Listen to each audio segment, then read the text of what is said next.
What if your dream trip, the one you'd worked tirelessly for, turned into a humiliating public spectacle before the plane even left the gate? For 17-year-old Immani Johnson, a bright honor student on her way to a prestigious summer program, this nightmare became a shocking reality. One flight attendant, one ugly prejudice, and one brave young woman who said, "Not today." This isn't just a story about a disputed seat. It's about courage, the abuse of power, and the moment a teenager decided to ground an entire flight rather than submit to injustice. Stay tuned because the turbulence you're about to witness happens on the ground, and the karma that follows is one for the history books. Immani Johnson clutched her backpack, the straps digging slightly into her shoulders. Inside, alongside her laptop and a well-loved copy of Octavia Butler's Parable of the Sower, was the acceptance letter that felt like a golden ticket. Entry into a highly competitive astrophysics summer program at MIT. Her heart did a little flip-flop of excitement mixed with a healthy dose of nerves. This was it. The culmination of years of late-night studying, extra credit projects, and an unshakable fascination with the cosmos. She navigated the bustling sea concourse of Hartsfield-Jackson Atlanta International Airport, the busiest airport in the world.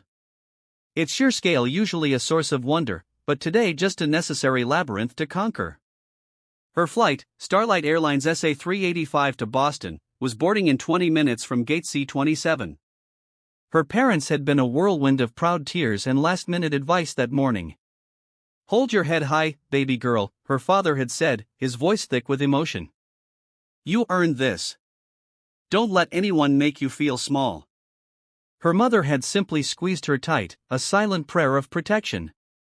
Immani found her gate, a small oasis of relative calm amidst the surrounding chaos. She checked her boarding pass again, seat 7A, window, just as she'd meticulously selected months ago. She loved window seats, the chance to watch the world shrink beneath her, a tangible reminder of the vastness she was so eager to explore, both literally and academically. Now boarding zone 2, a gate agent's voice crackled over the PA system. That was her zone. Immani joined the queue, a polite smile on her face, her anticipation building. As she stepped onto the jet bridge, the sterile, slightly cool air of the aircraft washed over her. She found row 7 and paused. A middle-aged white woman was already in 7B, the aisle seat, and a man was in 7C. Immani offered a small smile.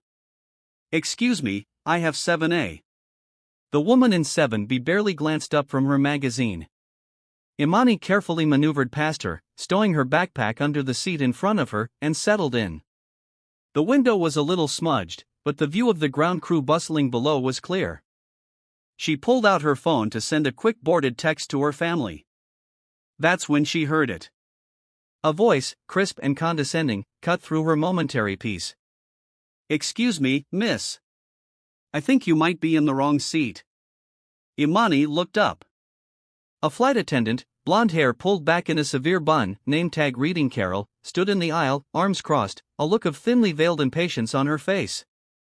Carol was probably in her late 40s, her makeup immaculate, her uniform starched to perfection, but her eyes held a chill that belied the forced smile on her lips. Immani blinked, confused. "Oh no, I have 7A, she said, reaching for her phone to show her boarding pass. "See?" Carol waved a dismissive hand, not even bothering to look at the phone. "Yes, well, this seat is not for you. We need this seat for operational reasons. There's another seat for you further back." Immani frowned. "Operational reasons? What kind of operational reasons?" She knew her rights. She'd paid for this specific seat selection. "I selected this seat when I booked my ticket." Carol's smile tightened, becoming more of a grimace. "Look, it's complicated. We just need you to move. There's a nice seat for you in row 28. Row 28, likely a middle seat by the lavatories if Immani knew anything about last-minute seat assignments. A wave of indignation washed over her. This felt off. She glanced at the woman in 7B, who was now watching with open curiosity, her magazine forgotten. The man in 7C had his earbuds in but was also looking. "I'd prefer to stay in my assigned seat," Immani said, her voice polite but firm, just as her father had taught her. "Is there a problem with my ticket?" The problem, Carol said, her voice dropping slightly, a conspiratorial tone creeping in that made Immani's skin crawl, is that this particular row has certain requirements, and we need to make a switch. It's for the comfort and safety of all passengers. She leaned in a little closer. You wouldn't want to cause a delay, would you, dear? The dear felt like a verbal pat on the head, demeaning and utterly infuriating. Immani's mind raced. Certain requirements? What could that possibly mean? Was it a weight and balance issue? Unlikely for a single seat. Was it reserved for passengers with disabilities? She saw no indication of that. It felt arbitrary. It felt targeted. A cold knot formed in Immani's stomach. She'd experienced microaggressions before: the store clerk who watched her too closely, the teacher who expressed surprise at her articulate essay, but this was blatant public. I believe I meet all the requirements to sit in a seat I paid for, Immani stated, her gaze unwavering. Could you please explain what specific requirement I don't meet for seat 7A? She made sure her voice was loud enough for the surrounding passengers to hear clearly. Carol's face flushed a dull red. Now listen here, young lady. I don't have time to argue. I'm the flight attendant on this aircraft, and I'm telling you to move. We have a schedule to keep. Her voice rose in volume, drawing more attention. And I'm a ticketed passenger with an assigned seat, Immani countered, her own voice remaining surprisingly steady despite the adrenaline now coursing through her veins. I'm not moving unless you can provide a legitimate non-discriminatory reason as per Starlight Airlines' own carriage contract, which by the way I've read. This seemed to throw Carol off balance. The flight attendant clearly hadn't expected the teenager to be so well-informed or so resilient. Other passengers were now openly staring, some murmuring amongst themselves. The woman in 7B shifted uncomfortably. Are you refusing to comply with a crew member's instruction? Carol snapped, her composure starting to crack. This was a serious accusation, one that could get a passenger removed from a flight. Immani took a slow, deliberate breath. I am refusing to be unjustly moved from my assigned seat without a valid explanation. If you believe I am a security risk or violating a specific FAA regulation by sitting here, please state it clearly. Otherwise, I am staying put. A younger flight attendant, Sarah, with kind eyes and a name tag that read trainee, approached tentatively from the galley. Carol, is everything okay? Carol shot her a withering glare. Everything is under control. Sarah, go back to your duties. She turned back to Immani, her voice like ice. This is your final warning. Move or I will have you removed from this flight. Immani felt a tremor of fear, but also a surge of determination. This wasn't just about a seat anymore. It was about respect. It was about standing up to a bully. She thought of her parents' words, of the sacrifices they'd made. She thought of the countless small injustices that people who looked like her endured daily. Then you'll have to have me removed, Immani said, her chin held high, because this seat is for me. The cabin, which had been humming with the low thrum of boarding passengers, seemed to fall into a stunned silence. The only sound was the faint hiss of the air conditioning and the distant rumble of another plane taking off. Carol's eyes narrowed into slits. Fine, she spat. You've made your choice. She spun on her heel and marched towards the cockpit, her steps sharp and angry. The woman in 7B finally spoke, her voice hushed. Are you okay, honey? That was intense. Immani offered a shaky smile. I will be. But as she watched Carol disappear behind the cockpit door, a chilling thought crossed her mind. What if this flight attendant was actually vindictive enough to get the flight turned around to ruin everything she'd worked for all over a seat? The thought was terrifying, but the alternative, backing down, accepting the humiliation, was unthinkable. She had drawn her line in the sand, or rather in the plush blue fabric of seat 7A. The storm had just begun. The minutes after Carol stormed off towards the cockpit stretched into an eternity. Passengers continued to board, but a palpable tension now hung in the air around row 7. Whispers followed Immani like little gusts of wind. Some faces showed sympathy, others annoyance at the brewing delay. Immani focused on her breathing, trying to project an outward calm she didn't entirely feel. Her phone, still in her hand, felt like both a lifeline and a potential weapon. If things escalated, she was ready to record. The woman in 7B, who introduced herself as Diane, offered a supportive smile. "You're handling this with a lot of grace, dear." She had no right. "Thank you," Immani murmured, appreciating the small kindness. Soon, Carol returned, no longer alone. Flanking her was the first officer, his brow furrowed, and a stern-faced gate agent clutching a walkie-talkie. The captain, Immani presumed, was still in the cockpit, likely being fed Carol's version of events. "Miss Johnson," the first officer began, his voice professional but firm. "I'm First Officer Miller. Flight Attendant Carol has informed us that you are refusing to comply with a crew instruction regarding a seat reassignment." Immani met his gaze directly. "First Officer Miller, I am in my assigned seat 7A, which I paid for. Flight Attendant Carol has demanded I move to row 28, citing vague operational reasons and requirements for this row that she refuses to specify. I have asked for a clear, legitimate reason for this demand, and she has provided none, only threats to remove me from the flight." Carol interjected, her voice sharp. "She's being disruptive. She's questioning my authority and holding up the flight."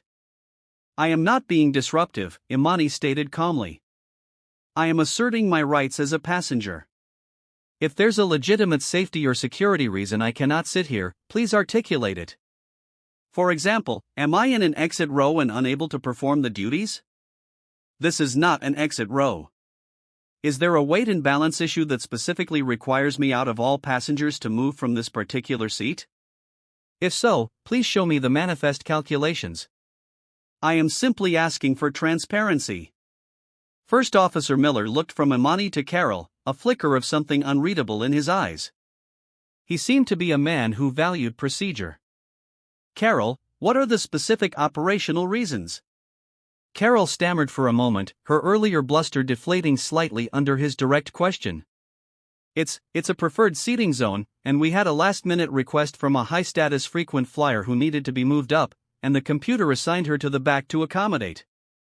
A low murmur rippled through the nearby passengers. This explanation felt flimsy, especially delivered with such hesitation. Immani seized on it. "A high-status frequent flyer? So, this isn't about safety or operational reasons directly related to the aircraft, but about customer preference. Is it Starlight Airlines' policy to downgrade a confirmed seat-selected passenger for another passenger's convenience, especially without discussion or compensation? And if so, why was I singled out? Were other passengers in this preferred zone who are not high status asked to move first?" She saw Diane in 7B shake her head slightly. No, she hadn't been asked. The gate agent, whose name tag read Mark, spoke into his walkie-talkie in hushed tones. He looked stressed. The pressure to maintain on-time departures at Hartsfield-Jackson was immense. First Officer Miller rubbed his temples. "Ma'am, regardless of the initial reason, we now have a situation where a crew member has given an instruction for the secure and orderly operation of this flight. We need compliance." He was trying to de-escalate, to find a path of least resistance. "How about this? We can offer you a seat in our Comfort Plus section, row 10. Also a window, and a travel voucher for future use. Will that resolve this?" It was a tempting offer. Row 10 was an upgrade. The voucher would be useful.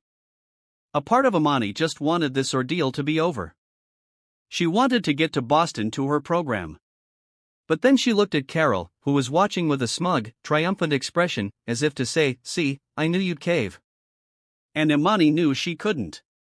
It wasn't about the seat anymore. It was about the principle. If she backed down now, it would validate Carol's behavior. It would tell Carol that it was okay to treat people this way, to target them, to abuse her minimal authority. "First Officer Miller," Immani said, her voice still quiet but unwavering. "I appreciate the offer, but my concern is not about the seat's comfort level.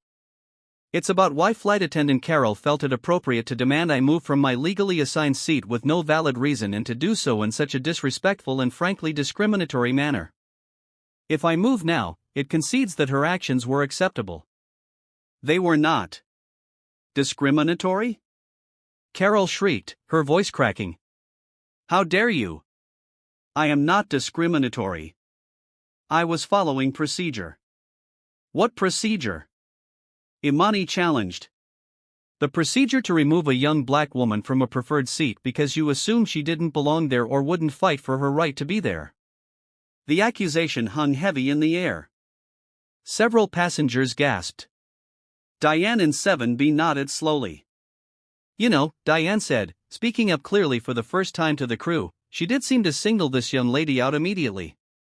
Didn't even look at her boarding pass. Just told her the seat wasn't for her. Carol whirled on Diane. Stay out of this. You don't know what you're talking about. First Officer Miller held up a hand. Carol, enough. He looked back at Immani, his expression grave. Miss Johnson, we are at an impasse. The captain has been informed of the situation. If you do not voluntarily move, he will have to make a decision that could involve law enforcement or deplaning all passengers to resolve this. This was the nuclear option, grounding the flight, hundreds of people inconvenienced. Immani felt a wave of nausea. This was spiraling. Was she being stubborn or was she standing for something vital? I understand the consequences, Immani said, her voice barely a whisper but filled with conviction. And it is not my desire to inconvenience anyone. My desire is to be treated with dignity and respect and for Flight Attendant Carol to acknowledge that her initial demand was improper and based on an unfair assumption. If the captain needs to deplane everyone to investigate why one of his flight attendants is attempting to unjustly remove a passenger, then perhaps that's what needs to happen for Starlight Airlines to address this kind of behavior. She then did something that surprised even herself. She pulled out her phone, unlocked it, and discreetly hit the audio record button, placing its screen down on her lap. She wasn't sure if it was legal, but in that moment she felt she needed some kind of objective record. First Officer Miller sighed, a deep, weary sound. He spoke into his own headset, presumably to the captain. The entire cabin was now silent, all eyes fixed on the drama unfolding in row 7. Immani could feel the weight of their stares, a mixture of anger, curiosity, and a surprising amount of dawning respect from some.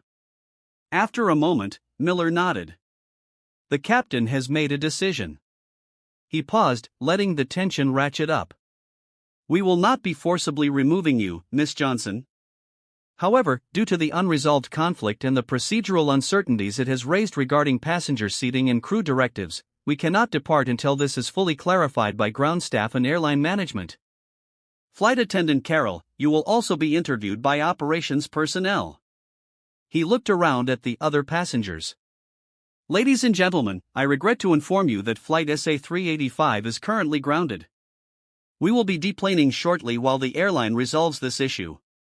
Please remain seated until the seatbelt sign is turned off and further instructions are given. We apologize for the significant delay this will cause. A collective groan went up from the passengers. Some swore under their breath. Others looked at Immani with open hostility. A few, however, gave her small, almost imperceptible nods of support. Carol looked horrified, then furious. Her face was a mask of rage. This is ridiculous. You're grounding the flight because of her, she seethed, pointing a trembling finger at Immani. We are grounding the flight, Carol, First Officer Miller said, his voice cold. Because a serious allegation has been made, and a passenger is refusing a directive based on what she believes are unjust grounds. This needs to be sorted out by people whose job it is to sort these things out, and that can't happen with a plane full of passengers waiting to depart. The gate agent, Mark, was already speaking rapidly into his radio, no doubt coordinating the deplaning process and alerting the necessary authorities within the airline. Immani closed her eyes for a brief second. She had done it. She had stood her ground and in doing so had brought an entire Boeing 737 to a halt. A terrifying, empowering feeling washed over her. She had spoken her truth, and now the consequences would unfold for her, for Carol, and for Starlight Airlines. The flight was officially grounded, not by a mechanical failure or weather, but by a 17-year-old girl who simply refused to be told, "This seat's not for you." The deplaning process was an awkward, tense affair. Passengers filed past row 7, many casting curious or resentful glances towards Immani. She kept her gaze fixed forward, trying to appear composed, though her insides were a turmoil of conflicting emotions, fear, vindication, and a growing sense of exhaustion. Diane gave her hand a reassuring squeeze as she left. "You did the right thing, honey. Don't let anyone tell you otherwise." Once the aircraft was empty of passengers, Mark the gate agent approached Immani. "Miss Johnson, Miss Carroll, First Officer Miller, could you please come with me? We have a quiet office where we can discuss this further with the station manager and a corporate security liaison." Immani nodded, gathered her backpack, and followed them off the plane and back into the bustling terminal. A strange little procession of accuser and accused. Carroll walked stiffly, her face pale and drawn, refusing to make eye contact with Immani. They were led to a small windowless office tucked away behind the Starlight Airlines customer service desk. Waiting for them were two more individuals, a woman in a sharp business suit who introduced herself as Miss Davies, the Atlanta station manager for Starlight Airlines, and a stern-looking man named Mr. Henderson from corporate security. The next hour was a grueling interrogation, though they called it an information-gathering session. Miss Davies, a seasoned professional, began by interviewing Immani. She listened patiently, taking copious notes as Immani recounted the entire incident, from Carroll's initial approach to the first officer's decision to deplane. Immani was careful to stick to the facts, to describe Carroll's tone and specific words as accurately as possible, and to explain her own reasoning for refusing to move. She mentioned her knowledge of the airline's contract of carriage and her polite requests for a valid reason. She did not, however, mention the audio recording on her phone, holding that back as a last resort. "So to be clear, Miss Johnson," Miss Davies said, her expression neutral, "you felt Flight Attendant Carroll's request was not based on legitimate operational needs, but on a discriminatory assumption about you." "Yes, ma'am," Immani replied. "She didn't check my boarding pass initially. She simply told me the seat wasn't for me and offered a clearly inferior replacement." Her explanation shifted from operational reasons to requirements for the row to finally, under questioning from First Officer Miller, something about a high-status frequent flyer. "It felt like she was trying to get rid of me from that seat, and I believe my race played a part in her assumption that I wouldn't belong there or wouldn't challenge her." Next, Carroll was questioned. Immani and First Officer Miller were asked to wait outside the small office to ensure her testimony wasn't influenced. Immani sat in the slightly more comfortable chair of the gate agent's unoccupied workstation. First Officer Miller paced nearby, occasionally muttering into his phone. The minutes crawled by. From inside the office, though muffled, Immani could hear Carroll's voice, at times raised and indignant, at others quavering. It seemed her story was not holding up well under scrutiny. Meanwhile, unbeknownst to Immani or the airline officials in the room, the story was already starting to leak out. Several passengers from Flight SA-385, annoyed by the delay and intrigued by the drama, had taken to social media. "Flight SA-385 from ATL to BOS grounded," one tweet read. "Apparently, a flight attendant tried to kick a black girl out of her seat. Girl refused. Now we're all deplaned, wild." Attached was a blurry photo taken from a few rows back, showing Immani in her seat and Carroll standing over her. Another passenger, a business traveler named Ben, had a slightly different take, but corroborated the core facts. Major delay on Starlight SA-385. Some dispute over a seat. Young lady, very articulate. FA seemed aggressive. Captain deplaned us all. Going to miss my meeting. Hashtag Starlight Airlines, hashtag travel nightmare. A few passengers who had been closer and overheard more of the exchange were even more direct in their support for Immani. One, a law student named Maria, posted a longer thread on X, formerly Twitter. "Witnessed something pretty awful on SA-385. F.A. Carroll, blonde, severe bun, told a young black teen her paid-for seat wasn't for her. Teen calmly asked for valid reasons. F.A. escalated, made vague claims. Teen held her ground, cited airline policy. F.A. wanted her removed. Instead, captain grounded flight. Station manager now involved. This teen is my hero at Starlight Airlines. You need to look into Carroll." This was not okay. Maria's thread started gaining traction with retweets and comments pouring in, many demanding answers from Starlight Airlines. Inside the office, Carol's defense was crumbling. When pressed by Miss Davies and Mr. Henderson about the high-status frequent flyer, she couldn't produce a name or a specific request that had come through official channels for that particular seat. Her claim that it was a computer assignment also fell apart when Mr. Henderson, who had access to the booking systems, found no such override or note on Immani's reservation or for seat 7A. So, Carol, Miss Davies said, her voice now carrying a distinct edge, it appears there was no high-status passenger request for that seat. It appears there were no overriding operational directives from the flight deck or ground control regarding that seat. Can you explain then why you were so insistent on Miss Johnson moving? Carol became flustered. I just thought, sometimes there are last-minute adjustments for weight and balance with cargo, and I assumed. I wanted to be proactive. Mr. Henderson interjected. Flight attendant Carol, the weight and balance for SA-385 was confirmed and greenlit an hour before boarding. And even if there were a last-minute adjustment, it would typically involve moving multiple passengers or cargo, not targeting a single passenger in a non-critical seat with no explanation. Carol was trapped. Her lies were unraveling, exposing the ugly truth underneath. She had made an assumption based on prejudice. She had seen a young black woman in a good seat and decided she didn't belong.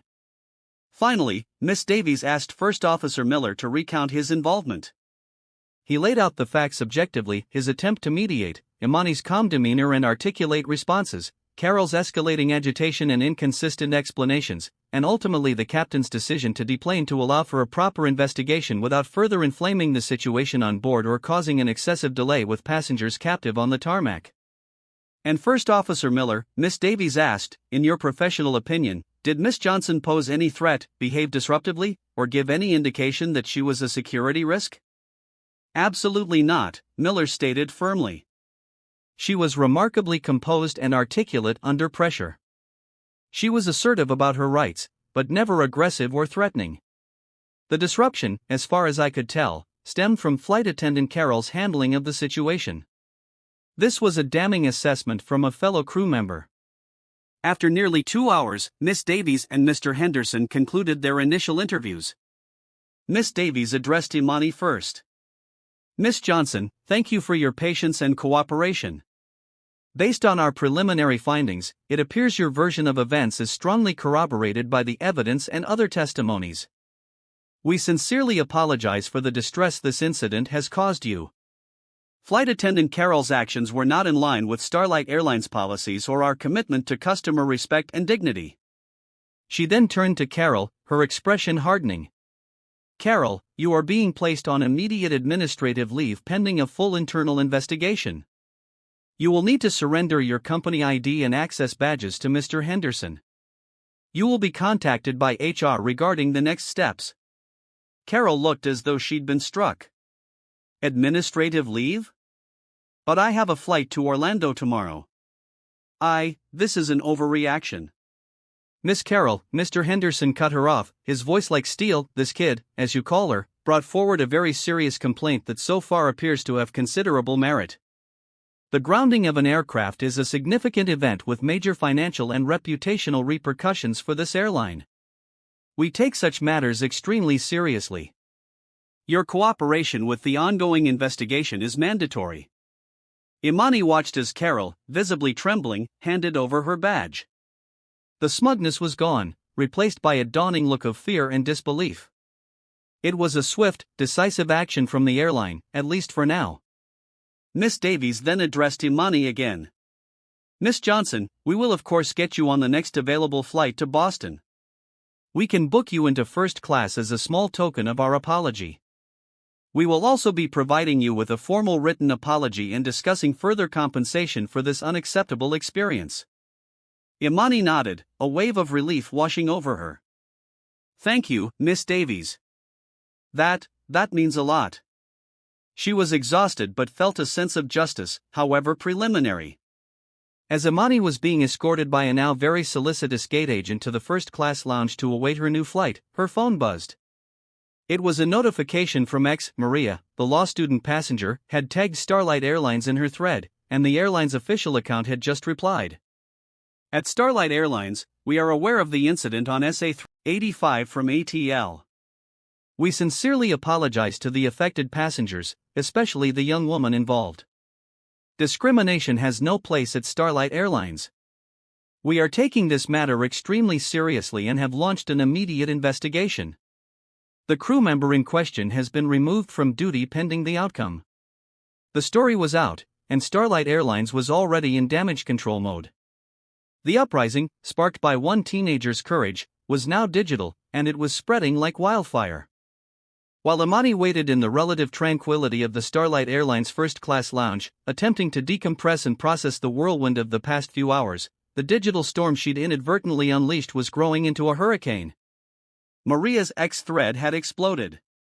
Major news outlets, always hungry for stories of injustice and David versus Goliath confrontations, began picking it up. Hashtags like #StarlightScandal, #FlyingWhileBlack, #JusticeForImmani, and #GroundThePrejudice were trending. Immani's phone, which she'd finally had a chance to charge, was buzzing incessantly with notifications, friend requests, and messages of support from strangers around the world. Some shared their own experiences of discrimination while traveling. Others praised her courage and composure. Her parents, initially frantic after seeing the first few social media posts, had finally gotten through to her. Their relief at hearing she was safe and their immense pride in how she'd handled herself was a balm to Immani's frayed nerves. "We saw what people are saying, baby girl," her father's voice, thick with emotion, came through the phone. "You stood up not just for yourself but for so many others. We are so proud of you. But are you truly okay?" "I'm okay, Dad." "Tired, but okay," Immani reassured him. "The airline is actually handling it pretty seriously so far. They put me in first class for the new flight to Boston, and they're talking about compensation." Meanwhile, at Starlight Airlines headquarters, the situation was escalating into a full-blown PR crisis. The swift public statement and Carol's suspension were good first steps, but the sheer volume of negative attention was staggering. The airline stock price took a small but noticeable dip in after-hours trading. Crisis management teams were assembled, and the legal department braced for impact. The internal investigation into Carol, led by Mr. Henderson from corporate security and a senior HR manager named Miss Albright, was fast-tracked. They weren't just looking at the SA-385 incident. They were digging into Carol's entire employment history with Starlight Airlines, a tenure spanning nearly 15 years, and they began to find cracks. Carol, it turned out, was not the exemplary employee her polished exterior suggested. Over the years, there had been several passenger complaints lodged against her. 3, to be exact, that had been formally documented. 2 involved rudeness and what passengers described as an unnecessarily confrontational attitude. 1, more troublingly, involved a complaint from a Hispanic family who claimed Carol had spoken to them in a demeaning manner and had been unhelpful when their child who had special needs required assistance. These past complaints had been addressed with verbal warnings and a mandatory customer service refresher course for Carol, but none had resulted in disciplinary action beyond that. Viewed in isolation and with Carol's vehement denials and smooth explanations at the time, they hadn't raised major red flags. But now, viewed through the lens of the SA-385 incident and Immani's detailed, credible testimony, a pattern began to emerge. A pattern of prejudice, abuse of minor authority, and a particular disdain for passengers she perceived as less than. Then came a more significant discovery. Mr. Henderson, meticulously reviewing Carol's crew reports and expense claims, noticed irregularities, small things at first, slightly inflated meal expenses on layovers, claims for services that seemed unlikely. But one particular pattern caught his eye. Carol frequently reported lost or damaged items from the onboard service cart, particularly miniature bottles of premium liquor and high-end snacks. The numbers were consistently higher on flights she worked compared to other crews on similar routes. Digging deeper, Henderson cross-referenced these reports with onboard inventory logs and even discreetly checked security footage from crew areas and airports where Starlight had its own lounges and facilities. While there was no single smoking gun video of her pocketing items, the circumstantial evidence combined with the frequency of the losses when she was on duty painted a compelling picture of petty theft, likely for personal use or perhaps even resale. It wasn't grand larceny, but it was a serious breach of trust and company policy. This discovery, unrelated to the discrimination complaint, but unearthed because of the intense scrutiny it triggered, added another layer to the case against Carol. It suggested a broader character issue, a sense of entitlement, and a willingness to exploit her position for personal gain, however minor. While the internal investigation was unearthing Carol's past, Immani finally boarded her new flight to Boston, Starlight Airlines Flight SA-912. She was, as promised, seated in First Class 1A. The flight attendants on this new flight were almost overly solicitous, their smiles wide, their offers of drinks and snacks frequent. Immani knew they'd likely been briefed. She accepted their kindness with grace, but a part of her remained wary. As SA-912 taxied for takeoff, Immani looked out the window. Hartsfield-Jackson, the scene of her ordeal, receded below. She felt a profound sense of relief, but also a lingering sadness that such a confrontation had been necessary. Upon landing in Boston, she was met by a representative from her MIT summer program who had been alerted by Immani's parents and Starlight Airlines about the delay and the reason for it. Professor Davies, the program director herself, was there, her expression a mixture of concern and admiration. "Immani," Professor Davies said warmly, taking her hand, "we are so glad you're here. We heard about what happened. You showed incredible strength. Please know that you are welcome here and we are all immensely proud to have you join us." The genuine warmth and support began to melt away the last of Immani's tension. She was finally where she was meant to be. Back in Atlanta, the investigation into Carol concluded within 48 hours. The evidence was overwhelming. Immani's testimony, corroborated by First Officer Miller, Diane the passenger in 7B who had emailed a statement to the airline after seeing their ex-post, and the social media outcry established the discriminatory nature of her actions on SA-385. The historical complaints showed a pattern, and the discovery of the petty theft sealed her fate. Miss Albright from HR and Mr. Henderson scheduled a formal meeting with Carol and her union representative. The mood was somber. "Carol," Miss Albright began, "we have completed our investigation into the incident on Flight SA-385 on June 2 and a broader review of your employment record. The findings are serious. Regarding Flight SA-385, we found credible evidence that your actions towards Miss Immani Johnson were unprofessional, discriminatory, and a violation of company policy regarding passenger treatment and respect. Your explanations for demanding she move seats were inconsistent and ultimately found to be without factual basis." Carol started to protest, but Miss Albright held up a hand.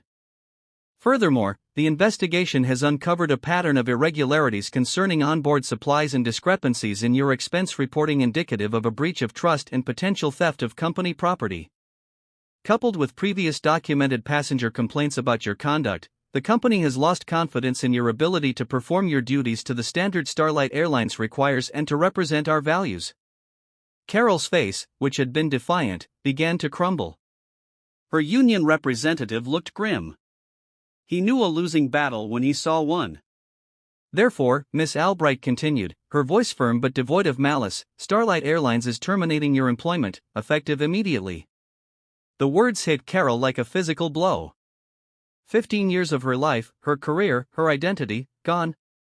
She had built her world around the uniform, the perceived status, the ability to travel. Now it was all being stripped away. Not just because of one incident with a teenage girl, but because that one incident had pulled back the curtain on a career peppered with smaller transgressions and a deeply ingrained prejudice she had refused to confront. The hard karma had arrived. Carol, who had tried to make Immani feel small and out of place, now found herself truly out of place, unemployed, disgraced, and facing a future far different from the one she had envisioned. The viral verdict from the court of public opinion had been swift, but the internal verdict from Starlight Airlines, based on cold, hard facts, was final. Immani, settling into her dorm room in Cambridge, Massachusetts, read the official press release from Starlight Airlines. It detailed the termination of the flight attendant involved and announced a company-wide review of anti-discrimination and sensitivity training with a specific commitment to partner with civil rights organizations to improve their practices. They also publicly reiterated their apology to Immani and stated they had reached a confidential settlement with her and her family, which included a significant contribution to a STEM scholarship fund for underprivileged minority students made in Immani's name. A small, weary smile touched Immani's lips. It wasn't just about punishment for Carol. It was about change.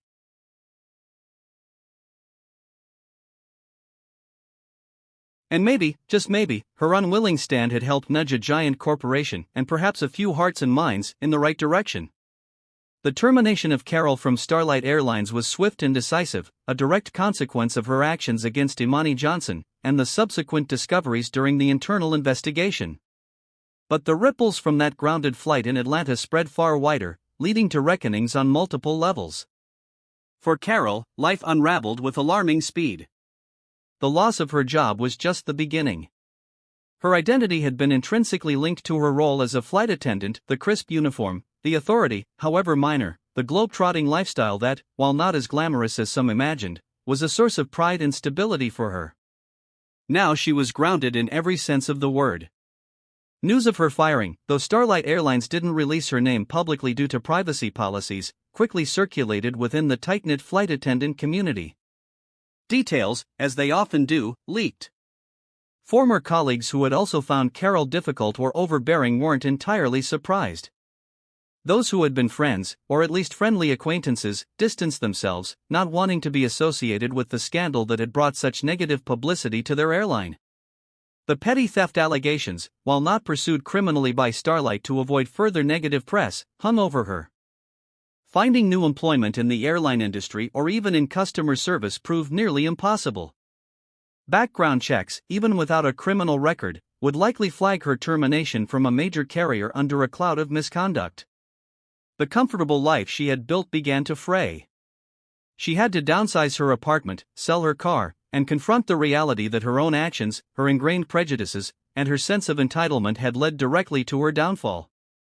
There were no more operational reasons to hide behind. No more teenagers to try and intimidate. There was only the stark reality of her choices. The karma was not just the loss of a job, but the profound isolation and the crushing weight of her own character flaws laid bare. For Starlight Airlines, the incident was a costly wake-up call. The grounding of Flight SA-385 itself incurred significant operational expenses, rescheduling passengers, crew overtime, airport fees, but the reputational damage was far more severe. Their initial swift response had mitigated some of the fallout, but the story of a black teen being targeted by a flight attendant resonated deeply with a public increasingly intolerant of discrimination. True to their public commitment, Starlight Airlines launched a comprehensive review of their training programs. They brought in diversity, equity, and inclusion (DEI) consultants, established employee focus groups, and revamped their customer service and conflict resolution modules. First Officer Miller, praised for his handling of the situation on board, was even asked to participate in developing new training scenarios for flight crews, emphasizing de-escalation and fair treatment. The airline made a point of showcasing these changes publicly, understanding that rebuilding trust was a long-term endeavor. The financial settlement with Immani's family, including the scholarship fund, was a tangible part of this, turning a negative event into a positive force for future generations.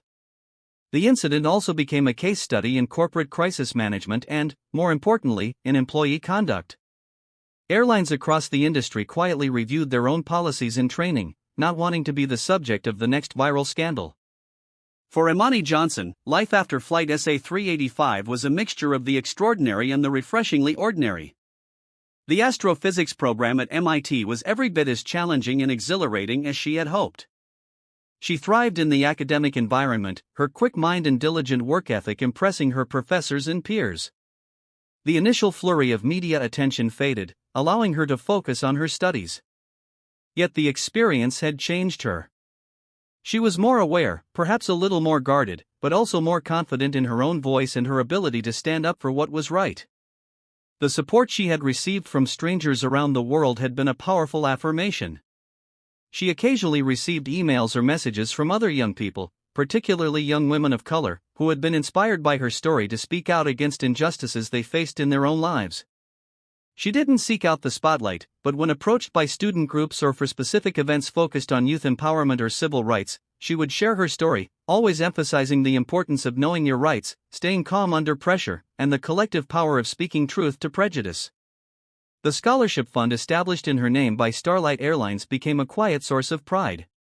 She hoped it would open doors for other bright students who, like her, dreamed of reaching for the stars. The woman from seat 7B, Diane, kept in touch with Immani via email.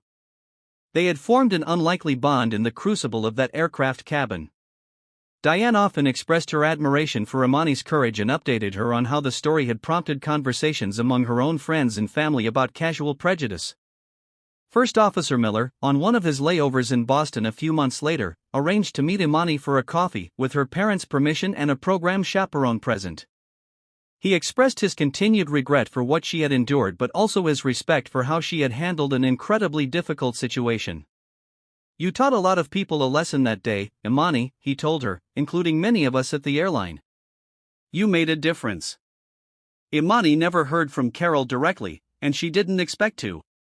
She held no personal malice towards her, only a sense of sadness that prejudice could drive someone to act so unkindly. Her focus was on her future, a future that seemed limitless, a future she had fought to protect on that tarmac in Atlanta. The grounding of Flight SA-385 was more than just a disruption of travel.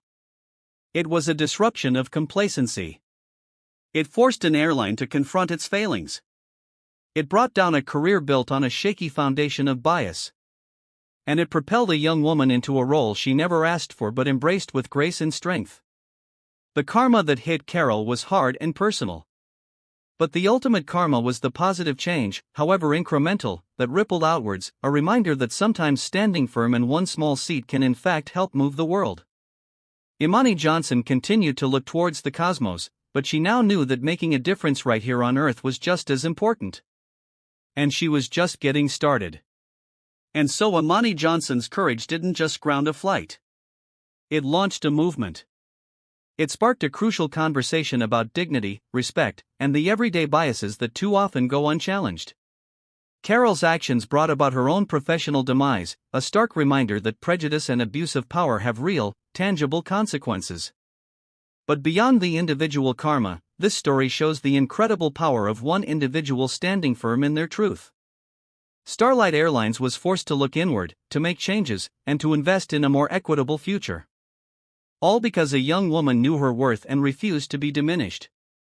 Immani's story is a testament to the fact that you are never too young, never too insignificant to demand respect and effect change.